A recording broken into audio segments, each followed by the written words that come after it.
Let's begin here, because too many believe that love is won through effort alone. They send endless messages, polish their appearance, and still wonder why their presence fades from memory. A woman of worth does not need to compete for attention. She does not need to chase or plead. Her strength is not in constant performance, but in the way her words linger. One phrase spoken with calm certainty can leave a deeper mark than hours of explanation. Attraction is not born from noise. It is born from resonance. And resonance comes when we speak to what is hidden beneath the surface. Carl Jung reminded us until the unconscious is made conscious, it directs our lives, and we call it fate. In the same way, unconscious feeling, not logic, decides who is remembered and who is forgotten. Before I continue, let me know where you're listening from in the comments. And if reflections like this resonate, don't forget to like and subscribe. Most people approach conversation like a polite ritual. Hello, how are you? How was your day? These phrases are safe, familiar, and instantly forgettable. They create no spark because they touch nothing deeper than courtesy. Without emotion, there is no memory. The mind does not hold on to words, it holds on to feelings. And when no feeling is stirred, the connection dissolves before it begins.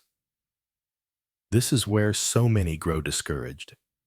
They believe they lack beauty or charm, when in truth, they have only been taught to speak to the mask, not to the soul. The persona, the mask we wear in society, thrives on routine phrases and polite distance. It is a shield against rejection. But the shadow beneath that mask longs for more. It seeks intimacy, risk, and recognition. When the mask speaks, nothing awakens. When the deeper self speaks, symbols emerge. A symbol may be only a few words, yet it reaches where explanation cannot. This is the language of the unconscious, and it is why one phrase can feel magnetic, while another disappears into silence. To stand out is not about performing harder. It is about daring to leave behind the safety of cliches. It is about speaking in a way that suggests connection rather than begging for it. Jung understood that the psyche does not respond to logic alone. It responds to images, to archetypes, to symbols that awaken memory and longing. 3 simple words can do this, not because they are magic, but because they plant an image of togetherness. They bypass the surface and strike the heart. This is where our journey begins, not with tricks or lines, but with the recognition that the right words spoken at the right moment become a doorway. They remind us that attraction, like individuation, is not about proving ourselves. It is about uncovering the essence that was always there, quiet, confident, and unforgettable. The path of connection often begins with the smallest of gestures, yet it is here that many encounter their first quiet disappointment. A woman may enter a room with genuine warmth, offer a kind greeting, and hope her words will be remembered. But what follows is often silence, or at best, a polite reply that fades as quickly as it came. The effort felt honest, yet the result leaves her invisible. This is the first fracture where expectation collides with the reality of how memory and attraction truly work. It is not that she lacks value, but that her words carried no spark, no emotional trace to hold on to. Many believe This is their personal failing.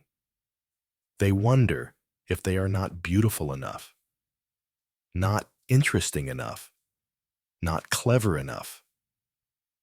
The shadow whispers that they are lacking while the persona urges them to work harder to polish their mask even more. But Jung reminds us that the psyche does not anchor itself to perfection or logic. It responds to feeling, to symbols, to the currents that stir beneath the surface of polite exchange. When no emotion is touched, no memory is made. And so, the fracture deepens. One feels present, yet unseen. Consider the ordinary greetings that fill our days. How are you? Hope you're doing well. These phrases are safe, but they are also empty. They belong to the realm of routine, a world where words protect us from risk, but deny us connection. In these moments, the persona performs its duty, ensuring we fit into the expectations of social life. Yet behind the mask, the deeper self longs for recognition. It wants not to be politely acknowledged, but to be remembered, felt, and seen. The fracture arises when the mask dominates, leaving the soul unexpressed. This fracture is not merely social, it is symbolic. It reveals how often we settle for shadows of connection rather than the living spark itself. Just as a dream can vanish upon waking, if no strong emotion anchors it, so too does conversation fade without resonance. The woman who greets with courtesy but no depth may be liked, but she is not remembered. The difference is subtle, yet profound. Liking is shallow. Memory is rooted in feeling. Jung observed that memory clings to the events that touch our emotions even when the details themselves are forgotten, and so many attempt to fill the gap with effort. They send long messages, hoping volume will compensate for emptiness. They offer flattery, hoping praise will create warmth. They ask constant questions, hoping curiosity will spark interest. Yet each of these efforts, when born of insecurity, has the opposite effect. Instead of drawing the other closer, it creates a sense of pressure. The unconscious senses not invitation, but intrusion. And what was meant to bridge the gap widens it instead. This is the wound of invisibility. To speak and not be remembered, to offer kindness and not be received, it weighs heavily on the soul. Some begin to retreat into silence, convinced they have nothing worth offering. Others double their efforts, convinced that more performance will finally win recognition. Both responses are traps of the shadow withdrawal into despair or frantic striving for approval. Neither brings peace. Both keep the individual bound to the mask rather than the true self. Jung spoke of the persona as necessary but dangerous. It is necessary because society demands a face, a form of presentation. Yet it becomes dangerous when we forget it is only a mask, not the whole of who we are. When a woman confuses the polite role with her essence, she loses contact with the depth that gives her words weight. The fracture is not in her worth, but in her reliance on the mask. This fracture also exposes the deeper truth of attraction, that it is never born from neutrality. What does not stir the unconscious leaves no trace. To be remembered, one must awaken something. Not through force, not through demand, but through resonance. Just as a bell rings only when struck, the psyche responds only when touched by feeling. To believe that politeness alone will create connection is to believe that a bell will sound without movement. This recognition can feel discouraging at first. Many recoil from the idea that their safe, familiar habits hold no power. Yet discouragement itself is a sign that the shadow has been touched. It is the shadow that resists change, that insists comfort is safer than risk. But individuation requires facing these moments. To grow, one must see where the mask has failed and where the deeper self longs to be expressed. The fracture is not an ending. It is the first opening to awareness. Notice how often we hear phrases repeated until they lose all meaning. We should catch up sometime. Let's talk soon. Such words drift into nothingness because they carry no symbol, no image, no life. They belong to the realm of social ritual, not authentic connection. The fracture reveals itself here too, as both parties sense the emptiness, but continue the ritual anyway. Jung might say that the archetype of true encounter has been bypassed, leaving only the shadow of connection. The unconscious mind is not stirred by repetition of form.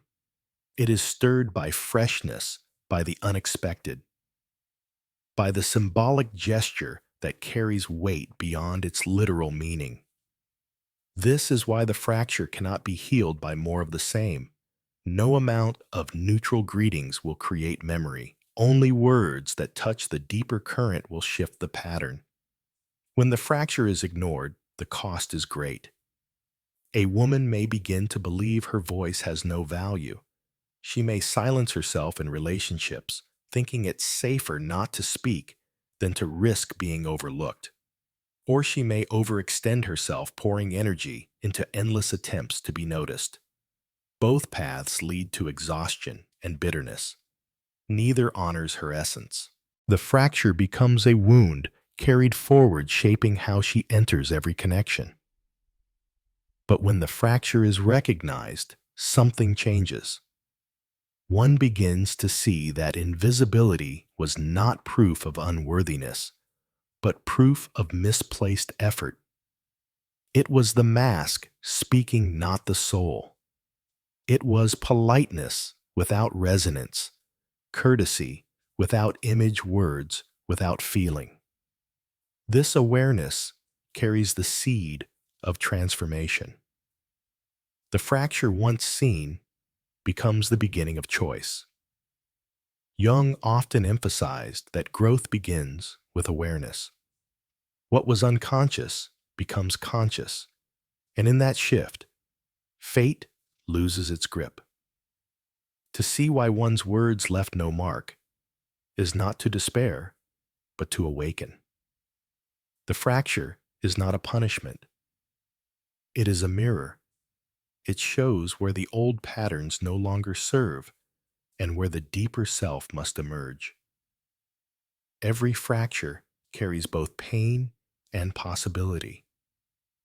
Pain because it reveals the emptiness of familiar ways. Possibility because it points to a new path.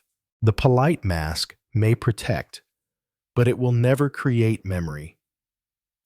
Only when words carry emotion, symbol, and image do they leave a trace. This is the truth hidden in the first fracture, the difference between being liked for a moment and being remembered beyond it. To remain unseen is not the fate of a woman of value. It is only the fate of one who hides behind the mask. The fracture awakens her to this truth. In that awakening lies the first step toward individuation. The realization that connection cannot be forced by effort alone. It must be born of authenticity, of words that rise from the deeper self.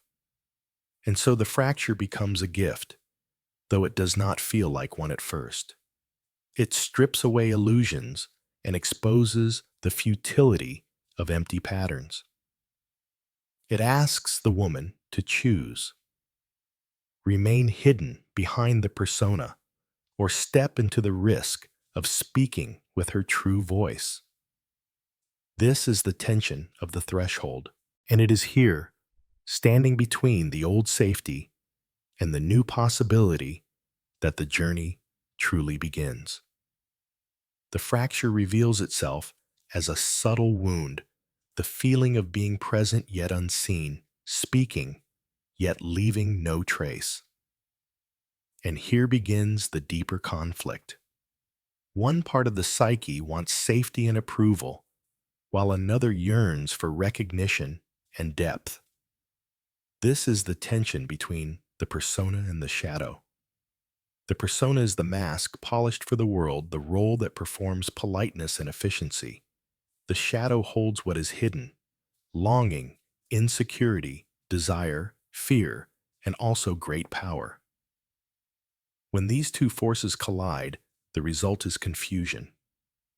The woman believes she is expressing herself, yet what she offers is only the surface. The persona thrives in social rituals. It smiles. It greets, it protects from rejection.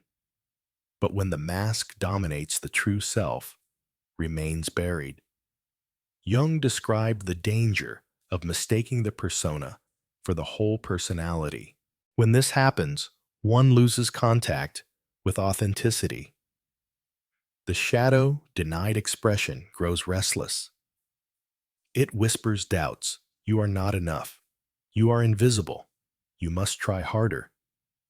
These whispers are not truth, but they carry force for what is unconscious, directs life as fate. This conflict is exhausting. The mask requires constant maintenance. Polished words, practiced smiles, careful gestures. Yet none of this effort creates real connection, because connection does not respond to performance. The cost is heavy depletion, frustration, and the quiet despair of not being truly seen. Many women try to compensate by intensifying the mask. They strive for flawlessness, believing that perfection will finally win attention. But perfection is sterile. It impresses for a moment, then evaporates. What lingers is humanity, not performance. The shadow carries this truth, though it is buried. It knows that longing, imperfection, and risk are part of being human. Yet because the shadow is feared, it is denied. The woman shows her polished self while hiding her vulnerability. This creates a split. The world sees only the mask, while her deeper self waits in silence. Jung taught that individuation requires facing the shadow, bringing its contents into awareness. Until that happens, one lives divided, never whole. Consider the common belief that more words will secure memory. A flood of messages, compliments, or questions is sent out with hope. Yet the effect is often opposite. The other withdraws, sensing not authenticity, but demand. This reveals the hidden shadow, the fear of abandonment, and the need for approval. When denied, these emotions erupt as overcompensation. The persona insists on grace and politeness, but the shadow leaks through in intensity. The cost is further disconnection, confirming the fear it sought to avoid. The unconscious does not reward denial. What is suppressed becomes projected. A woman who hides her insecurity may accuse others of being distant or uncaring. A woman who denies her desire for connection may mask it as exaggerated friendliness. These projections are clues, signs that the shadow seeks recognition. Yet without awareness, they create cycles that repeat. The mask grows heavier, the shadow grows darker, and the self remains divided. The shadow also reveals itself through silence. When repeated invisibility wounds the spirit, some withdraw completely. They retreat into passivity, convinced that speaking will only lead to disappointment. This, too, is the shadow, but in its form of despair. It says, "If my words do not matter, I will keep them to myself." On the surface, this looks like composure, but beneath it is resignation, the death of expression. Jung warned of this withdrawal, for the unlived life turns into bitterness. The persona and shadow represent two sides of the same coin. One seeks approval. Through performance, the other resents rejection and hides in silence. Both are imbalanced, for both deny authenticity. True connection cannot be built on a mask, nor can it grow in silence. The cost of living divided is loneliness, even in the presence of others. The woman may have many conversations, yet none feel alive. She may be surrounded by people, yet remain invisible in her essence. Jung described individuation as the process of becoming whole. To move toward this wholeness, one must face the shadow and recognize the mask.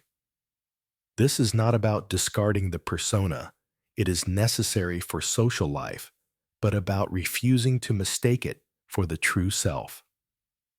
When she realizes that her words fail not because she is unworthy, but because they are filtered through the mask, the conflict becomes clearer. The task is not to speak louder, but to speak truer. The cost of remaining divided is subtle but devastating. It erodes confidence, turning every small rejection into confirmation of inadequacy. It fuels cycles of overcompensation, longer messages, exaggerated charm, constant pursuit. And when those fail, it leads to silence withdrawal and the illusion of self-protection. Each path leaves her disconnected from her essence. The shadow grows stronger in proportion to her denial.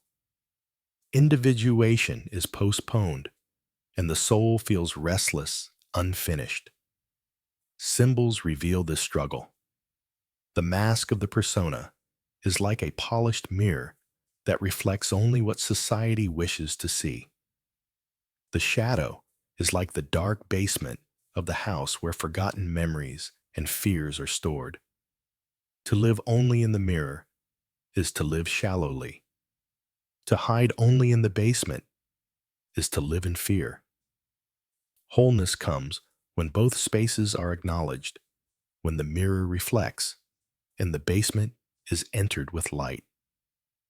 In attraction, this dynamic plays out with painful clarity. The mask produces safe phrases. "How are you?" "Hope your day is going well." They create no image, no story, no memory. The shadow responds with frustration. "Why am I ignored? Why do others forget me, left unconscious?" This cycle repeats endlessly. The mask speaks safety.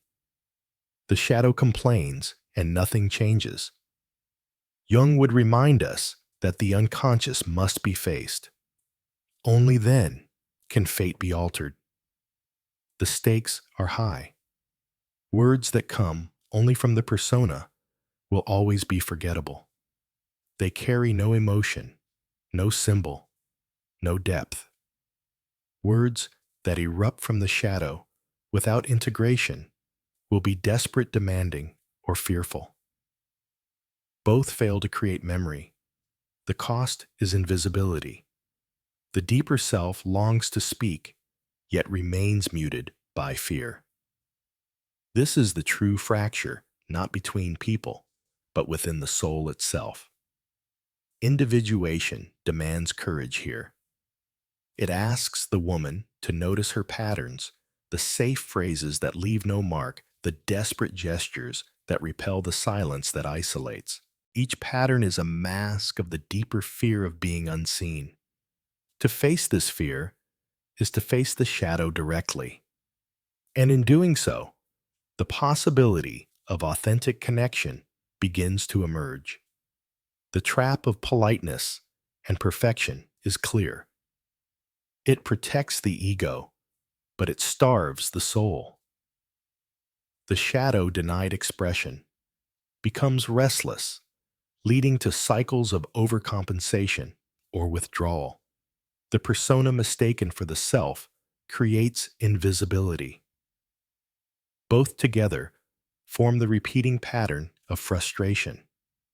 And yet, within this conflict lies the seed of transformation. Awareness of the split is the first step toward wholeness. When Jung said that what is unconscious will direct our lives, he was speaking precisely of this. The unseen fear of invisibility shapes behavior even when the woman believes she is in control. The persona convinces her she is graceful, charming, polite. The shadow whispers that she is not enough, pushing her to overcompensate. Together, they form a cycle of effort without impact. Only by recognizing this cycle can it be broken. The mask must be seen for what it is, a necessary role, but not the essence. The shadow must be welcomed not as a threat, but as a guide to wholeness. To hold both with awareness is to begin individuation. This is not easy. It requires honesty, courage, and the willingness to step beyond safety. But the cost of remaining divided is too great. A life of invisibility, a voice unheard, a soul unexpressed. The conflict between shadow and persona is universal. Every human being wears a mask, and every human being hides parts of the self in shadow. But when the mask dominates and the shadow is denied, the result is emptiness.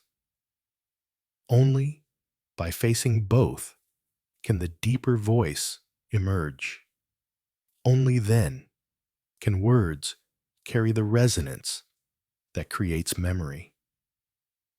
This is the path toward individuation. And so we see the truth of this stage in the journey. The fracture was not simply social, it was psychological.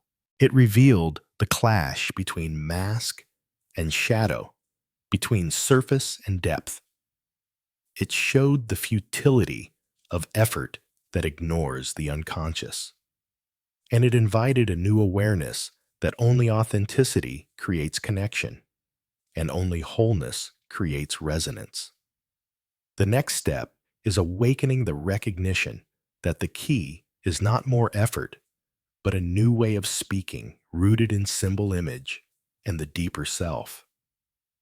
The struggle between mask and shadow cannot continue forever.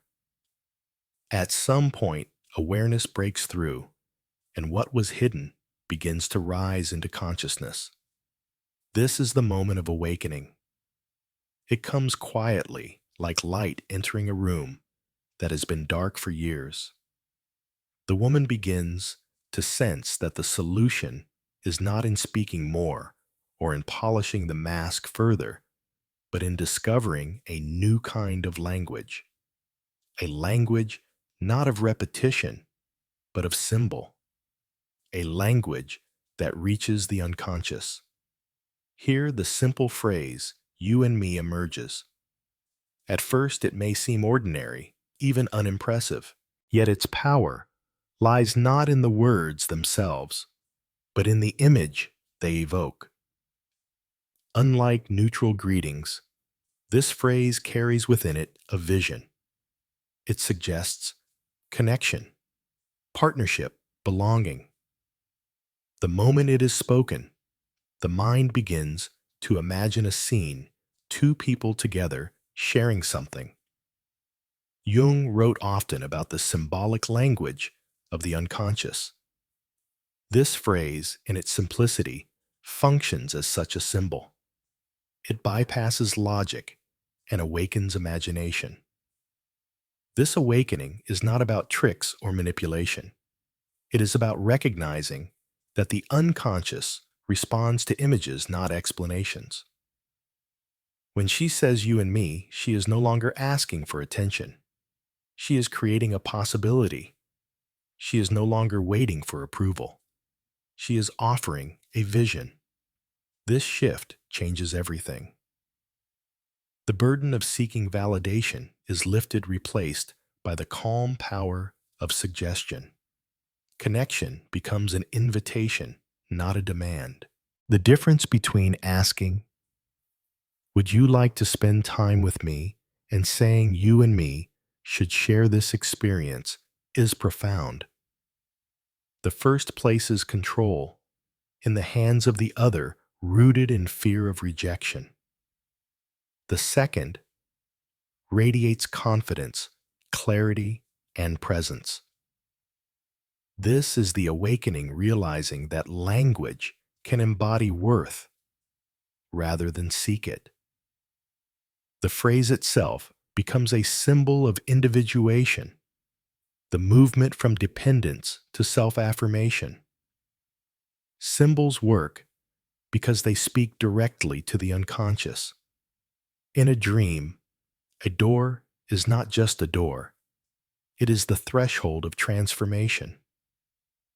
In the same way, you and me is not just a phrase. It is an image of union, an archetype of togetherness expressed in everyday speech. When spoken with calm certainty, it opens a door in the other person's imagination. Suddenly, a moment of possibility exists where none did before. This awakening also shifts how one relates to the shadow. The insecurity that once erupted as silence or overcompensation no longer needs to dominate. By learning to speak with symbolic presence, she integrates a piece of the shadow into her conscious life. She no longer hides her desire for connection, nor does she chase approval. Instead, she expresses it in a way that honors both herself and the other. This is the beginning of wholeness. Jung taught that individuation is the process of becoming who we truly are, beyond the mask of the persona and the denial of the shadow.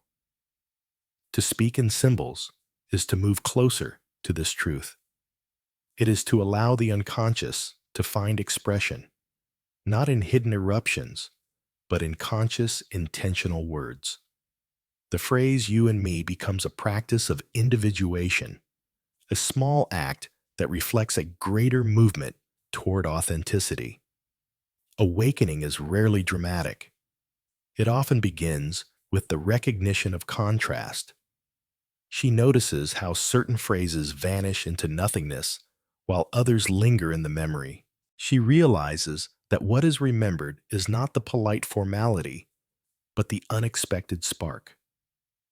The awakening is seeing that her words have the power to plant images, to create moments that endure.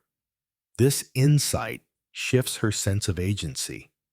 She no longer feels powerless or invisible. She begins to understand that presence is not about effort, but about resonance. The persona once told her that safety lay in predictability. The shadow told her that invisibility meant she was unworthy. Awakening reveals that both were illusions. The truth is that the psyche responds to symbols, to words that open doors in the imagination. This realization frees her from the cycle of fear and overcompensation. She no longer needs to send endless messages or retreat into silence.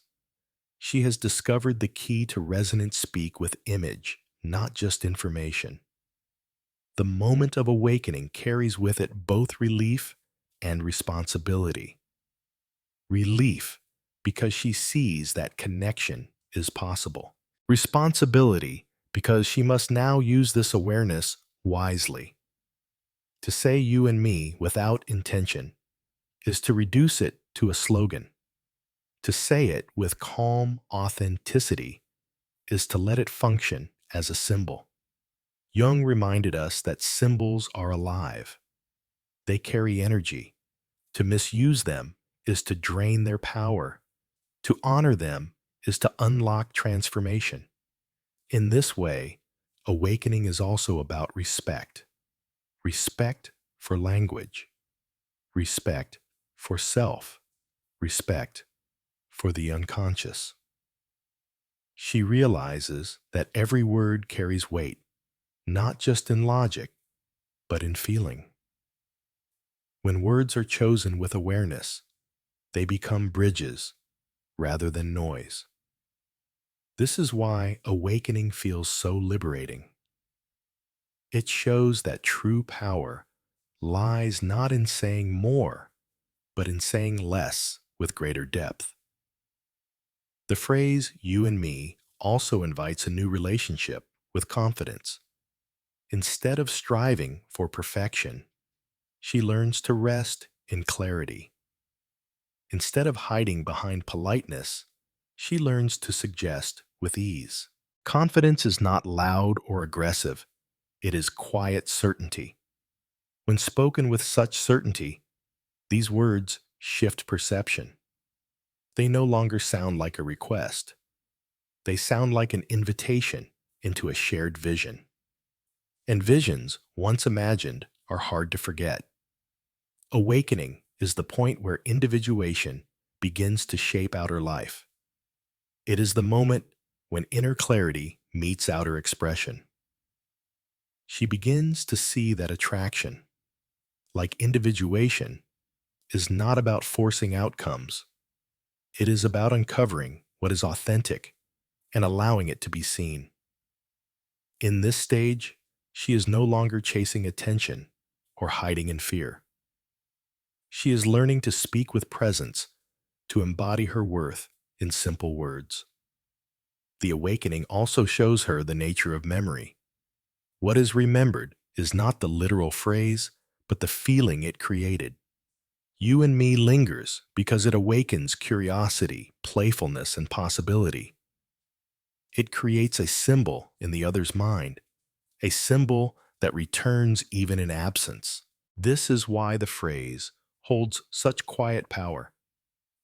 It is not the sound of the words, but the image they paint. Jung would say that to awaken the unconscious is to touch the roots of the psyche. The phrase functions like a dream image. It bypasses analysis and enters directly into imagination. And just as dreams stay with us when they carry strong feeling, so too does this phrase when spoken with authenticity. The awakening is seeing this dynamic clearly and learning to use it with respect. From this point on, the woman can no longer return fully to the old patterns. She has glimpsed the difference between empty ritual and symbolic presence. She has tasted the power of speaking in a way that resonates. Though she may still feel the pull of the mask or the whispers of the shadow, she now knows that a deeper way exists. This knowledge changes her. It is the seed of transformation.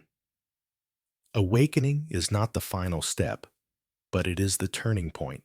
It shifts her from despair to possibility, from fear to vision. It reveals that the path to connection lies not in chasing approval, but in embodying authenticity. The phrase you and me becomes the symbol of this shift, a small phrase that represents a larger truth. That truth is simple resonance is born from authenticity, and authenticity awakens memory. The awakening opens the door to choice. No longer bound by the cycles of the mask and shadow, she can now choose to speak with clarity. She can choose to invite rather than plead. She can choose to be remembered not for performance, but for presence. This choice is the beginning of transformation, and it is here that the next stage begins. Awakening always brings with it a question: what will you do with what you now see? Awareness alone is not enough. To know that symbols move the psyche and that authenticity creates memory is only the beginning. The true transformation arrives when awareness is lived out in choice. At this stage, words must no longer be guided by fear or desperation. They must rise from clarity, from the grounded center of the self. This is where the practice of boundaries begins. To speak you and me with confidence is to set a boundary against neediness. It is to declare, I will no longer beg for approval. I will invite with presence. Boundaries are not walls that isolate, but doors that define the terms of connection. They make clear what belongs to you and what belongs to another. Jung saw individuation as the discovery of this inner authority, the point where one lives not by the demands of the mask or the fears of the shadow, but by the quiet certainty of the deeper self. Boundaries take shape in the way words are spoken. If they are delivered with trembling eyes lowered or urgency in the voice, the message is one of need. The phrase loses its symbolic power, but if spoken with calmness, with a steady gaze, and with no expectation of instant approval, the same words radiate strength. This is the choice to embody confidence rather than seek reassurance, to trust that presence is enough. The transformation shows itself in small acts. Instead of sending 10 messages, she speaks once and allows silence to work. Instead of forcing a laugh to please, she lets her natural rhythm guide the exchange. Instead of waiting for validation, she continues the conversation with ease, not attaching her worth to the response. Each of these choices is a boundary drawn in action. Each declares that she values herself enough not to collapse into need. This is also where restraint becomes essential. The unconscious is moved not by repetition, but by suggestion. To use a symbolic phrase constantly is to drain it of power. To use it sparingly, with intention, is to let its echo remain. Mystery deepens connection more than insistence. The woman who chooses to let silence follow her words shows confidence in their weight. She does not grasp. She trusts that what has been planted will take root in its own time. The transformation here is subtle, yet profound. By choosing how and when to speak, she shifts the entire dynamic of connection. No longer is she waiting to be chosen. She is doing the choosing. No longer is she handing over control. She is embodying it. This act mirrors individuation itself, the movement from being shaped unconsciously by fear to living consciously by the truth of the self. Jung taught that growth always requires a confrontation with opposites. Here, the opposites are fear and confidence demand, and invitation grasping and letting go. By choosing to hold the middle path, to invite without demanding, to suggest without pleading, she integrates these opposites. This integration is what gives her presence its power. Others may not know why they feel drawn, but they sense the authenticity. They sense the wholeness that comes from a self no longer divided. Boundaries also protect her from projection. In the past, her need for validation made her vulnerable to rejection. Every delay in response became proof of invisibility. Every dismissal cut into her worth. But now, with boundaries, she no longer interprets silence as rejection. She understands that her value is not determined by another's reaction. The boundary says I am enough whether or not you notice. This shift frees her from the endless cycles of hurt. The choice to set boundaries is not always easy. The shadow still whispers, "What if you are forgotten? What if you lose your chance?" But individuation requires courage. She must choose not to follow the shadow's fear. She must choose to stand in the space of her worth. Each time she resists the urge to grasp, she strengthens her boundary. Each time she speaks with calm clarity, she reinforces her transformation. Symbols help here as well. The act of drawing a line on paper or closing a door gently can serve as reminders of what boundaries mean. They are not punishments. They are containers for energy. Just as a river gains strength when channeled by its banks, so too does attraction gain force when contained by boundaries. Without them, energy disperses into chaos. With them, energy flows with direction. The phrase "you and me" itself becomes a boundary in practice. It suggests connection, but it does not demand it. It invites the imagination, but it does not chase. It opens the door, but it does not force anyone to walk through. By using it wisely, she embodies the essence of boundaries: openness without need, invitation without desperation. The consequence is not only that others remember her, but that she remembers herself.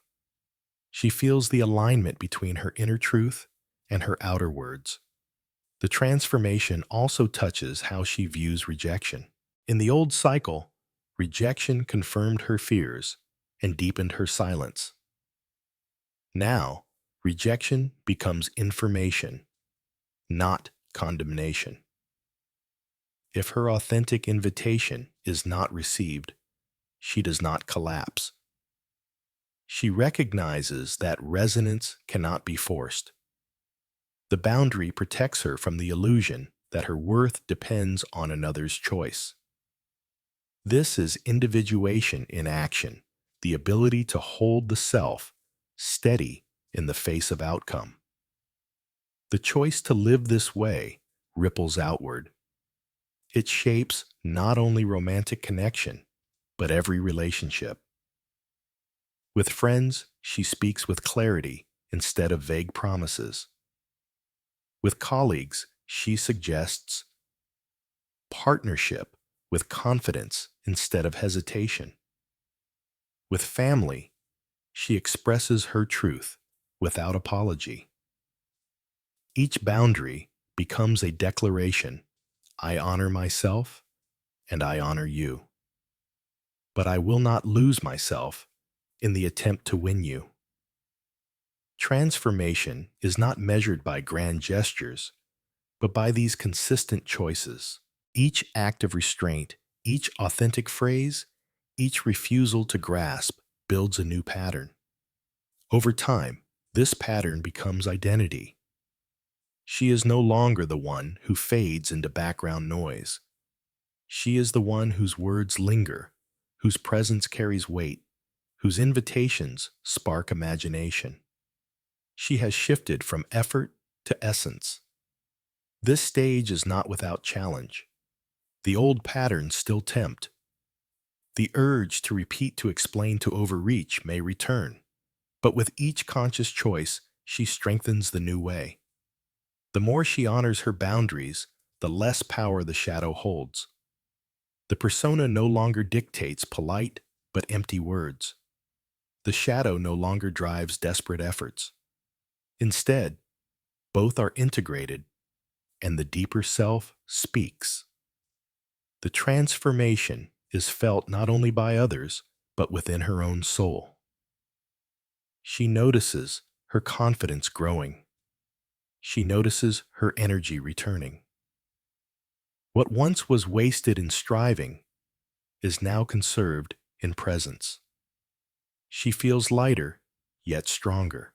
She senses that she no longer needs to chase, for she carries within her the magnetism of authenticity. This is the fruit of individuation, to live from the center, not from the mask or the wound. In this way, the choice to set boundaries and speak with confidence is more than a social strategy. It is a spiritual act.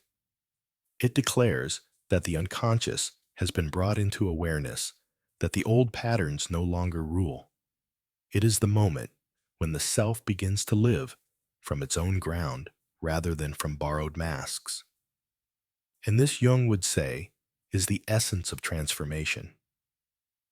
The stage of choice and boundary is both practical and profound. It teaches her how to live the awakening, how to embody the awareness that symbols create connection. It shows her how to protect her worth, how to release need, how to invite with confidence. It is here that the invisible fracture begins to heal, not by effort, but by alignment. The transformation is not in what she says, but in the energy with which she says it. And so the journey moves forward. From fracture to shadow, from awakening to boundary, the path has revealed its direction. What remains is closure, the integration of all these lessons into a life that feels whole. The story must not end with technique, but with wisdom. For the final step is not merely to speak in symbols, but to embody them in every relationship, every encounter, every moment of presence. Every journey of transformation must come to rest, not in the noise of striving, but in the quiet recognition of what has been gained.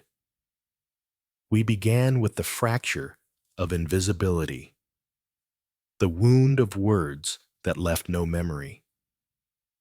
We walked through the tension between mask and shadow, through the awakening of symbolic speech, and into the transformation of boundaries. Now, in closing, we gather these threads into a single truth. Connection is never about performance. It is about presence. The lesson is simple, but not shallow. Words only carry weight when they rise from authenticity. A polite phrase may be correct, yet forgotten. A symbolic phrase offered with calm certainty becomes unforgettable. This is not because of cleverness, but because it awakens feeling. Jung reminded us that memory anchors itself in emotion, not logic. And so it is not the surface that lingers, but the depth. What remains is not the sound of the words, but the way they made someone feel. The phrase "you and me" has carried us through this reflection. At first glance, it is nothing extraordinary, but we have seen that it functions as a symbol, a small key that opens the door of imagination. It suggests union without demanding it. It invites without pleading. It embodies confidence without aggression. In this way, it becomes more than language. It becomes a mirror of individuation, the movement from seeking approval outside to recognizing authority within. This is the quiet beauty of individuation.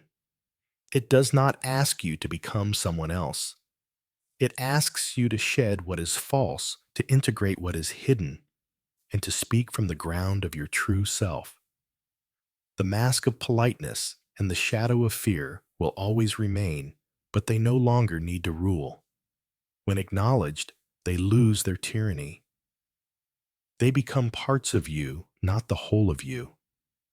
And from this wholeness, authentic words emerge with ease. To speak with presence is to live with boundaries. It is to know that your worth does not depend on constant approval. It is to trust that silence can work on your behalf. It is to recognize that the unconscious responds not to repetition, but to resonance. And so you learn that less is more. That mystery creates more intrigue than insistence. That calm confidence leaves a stronger trace than anxious grasping. These lessons extend beyond romance. They belong to every sphere of life.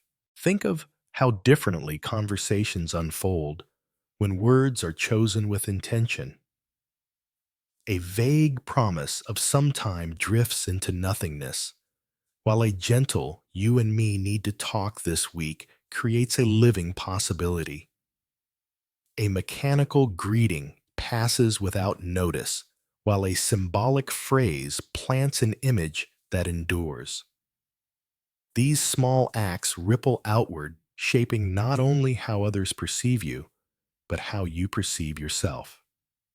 The woman who speaks this way does not just gain attention, she discovers her own presence. And here lies the deepest gift. Transformation is not about controlling another. It is about reclaiming the authority of your own soul. When you speak from that center, you release the need to grasp, to beg, to hide.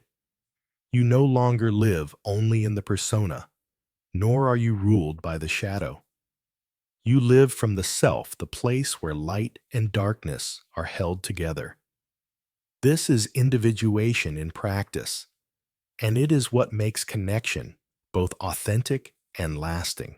As we close, remember this: every true word is a bridge. It crosses the distance between two souls, not by force, but by resonance. When spoken with presence, words awaken the archetype of belonging. They remind us that no one is meant to be merely background noise. We are meant to be seen, to be felt, to leave a trace. To speak with authenticity is to honor that truth in ourselves and in others. Carl Jung once said that the most profound transformations are not born of thought alone, but of experiences that touch us deeply. In this journey, we have seen how even 3 simple words can carry such depth. They remind us that the psyche does not hunger for cleverness, but for meaning. And meaning arises whenever we dare to speak not from need, but from wholeness.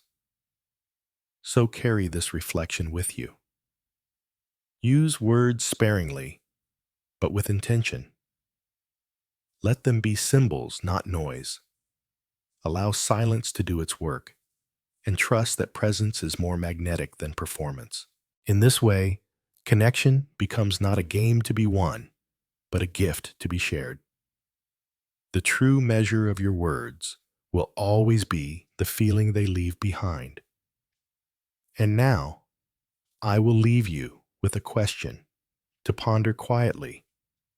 What words have lingered in your memory? Not because they were clever, but because they made you feel seen. Share them in the comments if you wish.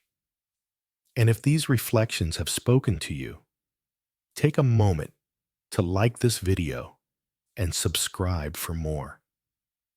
But most of all, remember, this real attraction, real connection, and real belonging are never about chasing. They are about inviting, about opening a door with calm presence and letting others step inside freely. That is the quiet strength of the individuated soul.